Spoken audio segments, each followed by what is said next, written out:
लोकसभा चुनाव से पहले असम सरकार ने एक बड़ा फैसला लिया है। असम सरकार ने मुस्लिम मैरिज एंड डिवोर्स एक्ट 1935 को खत्म करने का फैसला लिया है। अब असम में भी सभी शादियां स्पेशल मैरिज एक्ट के तहत की जाएंगी।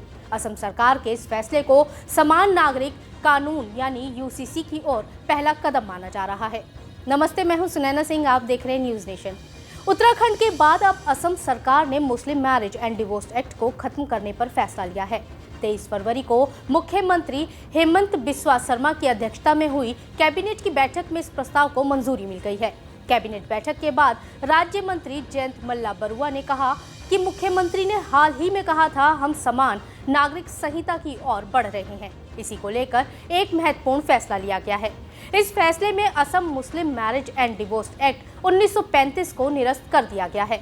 मुस्लिम विवाह और तलाक से संबंधित सभी मामले स्पेशल मैरिज एक्ट के तहत आएंगे और स्पेशल मैरिज एक्ट के तहत ही सुलझाए भी जाएंगे। इससे राज्य में हो रहे बाल विवाह भी रुकेंगे। राज्य मंत्री ने कहा कि 1935 के पुराने अधिनियम द्वारा अंग्रेजों ने किशोर विवाह को आसान बना दिया था, जो आज के वक्त में सही नहीं है।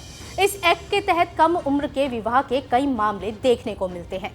इसलिए हमारा मानना है कि ये बाल विवाह को खत्म करने की दिशा में भी एक कदम है। इसमें 21 साल से कम उम्र के पुरुषों और 18 साल से कम उम्र की महिलाओं की शादी होती है। एक्ट को खत्म करने से मुस्लिमों के विवाह और तलाक को पंजीकृत करने की जिम्मेदारी डिस्ट्रिक्ट कमिश्नर और डिस्ट्रिक्ट रजिस्ट्रार की होगी।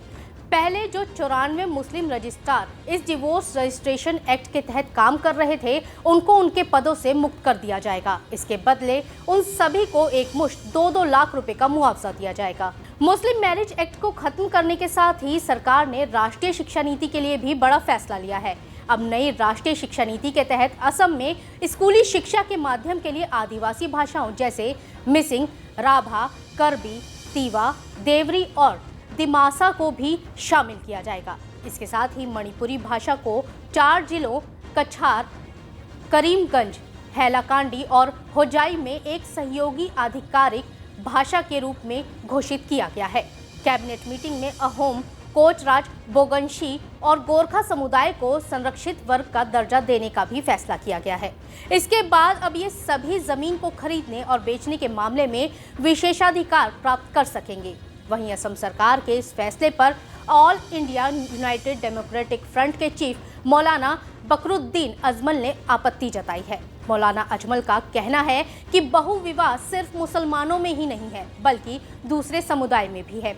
इसलिए सिर्फ मुसलमानों को टारगेट करना उचित नहीं है। आपको बता दें कि फरवरी साल 2023 में असम के मुख्यमंत्री हेमंत बिस्वा शर्मा ने मुस्लिम मैरिज एंड डिवोर्स एक्ट पर कहा था कि हमारा रुख स्पष्ट है। बाल विवाह के खिलाफ हम नया कानून लाने पर चर्चा कर रहे हैं।